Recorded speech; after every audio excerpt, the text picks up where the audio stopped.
My dear sisters and brothers in Christ Jesus, November 20th, Friday, a day dedicated to the Sacred Heart of Jesus.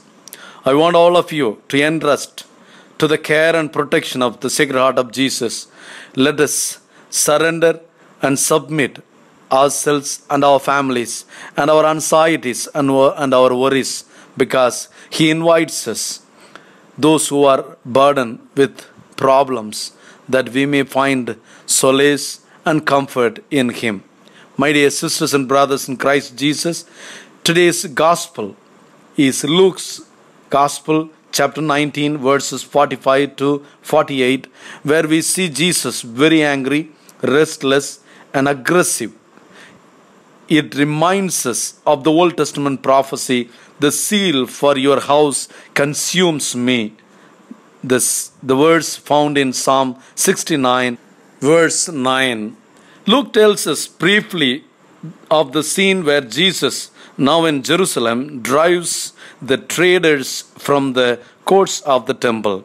"My house is meant for a house of prayer," says Jesus, quoting from Isaiah chapter 56, verse 7, and Jeremiah 7, verse 11, respectively.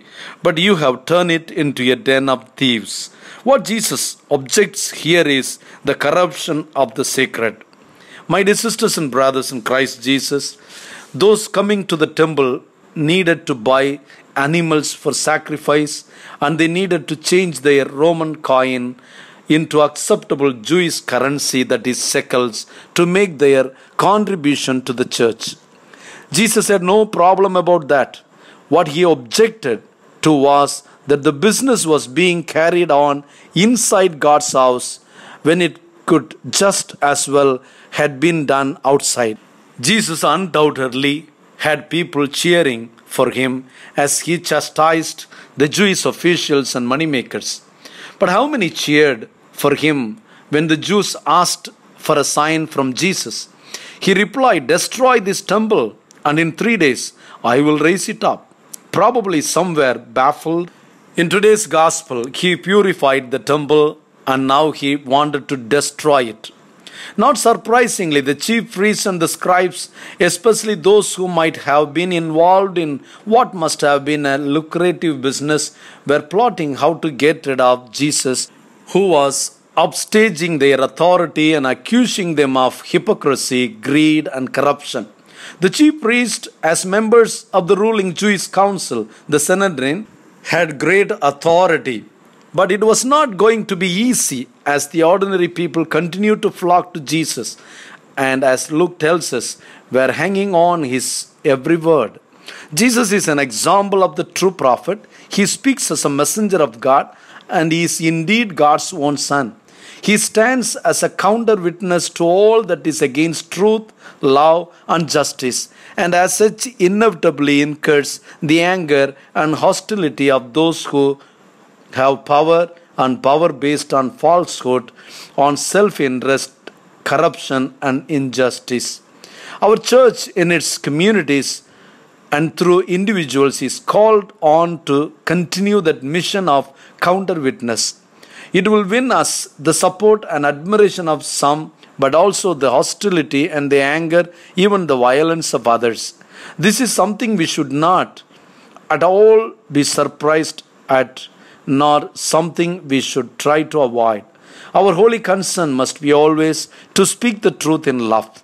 God will take care of the rest, because ultimately truth, love, and justice will prevail. Let's reflect today's gospel along with Pauline phrase from 1 Corinthians 6th chapter, verse 19 and 20. "Do you not know that your bodies are temples of the Holy Spirit, who is in you, whom you have received from God?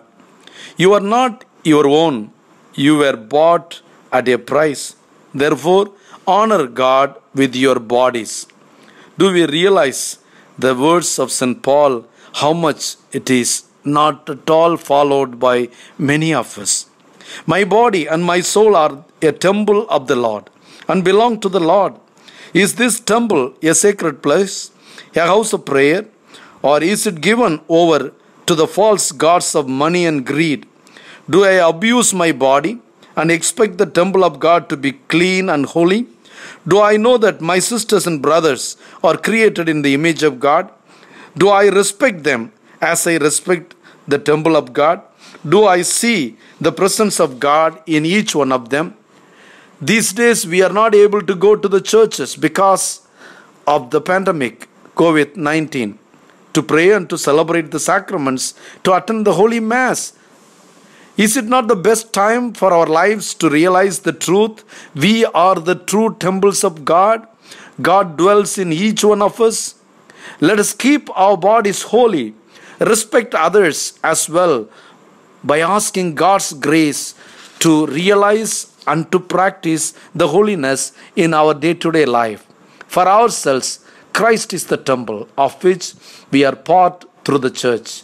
We need to purify ourselves in thought, word and deed, mind and spirit and body, just as Jesus cleansed the temple so that right sacrifice might be offered here. God bless you. Have a beautiful day.